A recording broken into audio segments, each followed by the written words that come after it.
రాష్ట్ర వ్యాప్తంగా సంచలనం సృష్టించిన మెడికో ప్రియాంక కేసులో నిందితుల కస్టడీ ముగిసింది. మెడికల్ టెస్టుల అనంతరం నిందితులు దస్వంత్, జోసెఫ్లను మెజిస్ట్రేట్ ముందు హాజరుపరచనున్నారు పోలీసులు. బుధవారం 11 గంటల నుంచి ఇవాళ ఉదయం 11 గంటల వరకు ఇద్దరిని విచారించారు పోలీసులు. యువతి బైక్ను పదే ఢీకొట్టడానికి కారణం ఏంటి, ఘటనకు ముందు అక్కడ ఏం జరిగింది, కావాలనే ఆమె పైకి కారును ఎక్కించారంటూ ప్రశ్నల వర్షాన్ని కురిపించారు. Special officer ASP Devraj Patil ఆధ్వర్యంలో సౌత్ జోన్ డీఎస్పీ కార్యాలయంలో వీరి విచారణ కొనసాగింది. నిందితుల సమాధానాలను వీడియో రికార్డింగ్ చేశారు.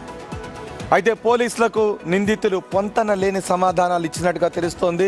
ఇక కోర్టు ఇచ్చిన 2 రోజుల కస్టడీ గడువు ముగియడంతో నిందితులిద్దరిని మెడికల్ టెస్ట్ల అనంతరం కోర్టులో హాజరుపరచబోతున్నారు పోలీసులు. మరోవైపు ఇవాళ్టితో వీరి రిమాండ్ గడువు కూడా ముగియనుంది. మరి ఈ కేసులో నెక్స్ట్ ఏం జరగబోతుందన్నది ఇప్పుడు ఉత్కంఠ రేపుతోంది.